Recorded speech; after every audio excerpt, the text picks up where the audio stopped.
परछाइयों से उजाला। गांव के किनारे एक पुराना सा लेकिन मजबूत मकान था।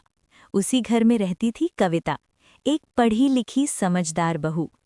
शादी के बाद वो शहर छोड़कर गांव आई थी।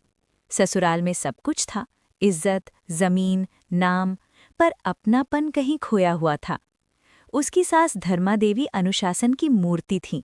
हर काम नियम से, हर बात समय पर। मुस्कुराना जैसे उन्होंने सालों पहले छोड़ दिया हो। कविता को कभी डांट नहीं पड़ती, पर तारीफ भी नहीं मिलती। यही चुप्पी उसे सबसे ज्यादा चुभती थी। पति रमेश खेतों में व्यस्त रहते। वो अच्छे थे, पर माँ और पत्नी के बीच कभी खुलकर बात नहीं करते। खामोशी की वजह। एक दिन गांव में शादी थी। कविता ने पहली बार सास से साड़ी की पसंद पूछी। धर्मा देवी ने बिना देखे कहा, जो ठीक लगे वही ले आना।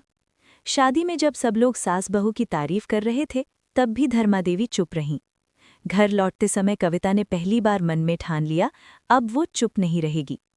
उस रात उसने सास के पैर दबाते हुए धीरे से पूछा, माँ, क्या मुझसे कोई गलती हो गई है?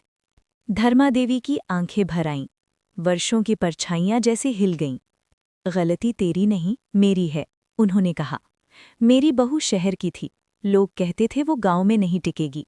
मैं डरती थी, इसलिए दूरी बना ली। बदलाव की शुरुआत। उस दिन के बाद कविता ने सास से बातें करना शुरू किया। खेत के फैसलों में राय ली, त्योहारों की तैयारी साथ की।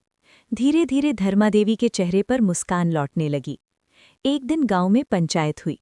जमीन के झगड़े में धर्मा देवी अकेली पड़ गईं।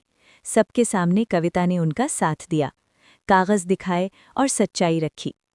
पंचायत में फैसला उनके पक्ष में हुआ। धर्मा देवी ने सबके सामने कहा, आज अगर ये घर बचा है तो मेरी बहू की वजह से। उस दिन के बाद कविता सिर्फ बहू नहीं रही, घर की पहचान बन गई। जिस चुप्पी ने उसे डराया था, वही अब सुकून देने लगी। उजाला तभी आता है जब हम परछाइयों से भागते नहीं, बल्कि उन्हें समझने की कोशिश करते हैं।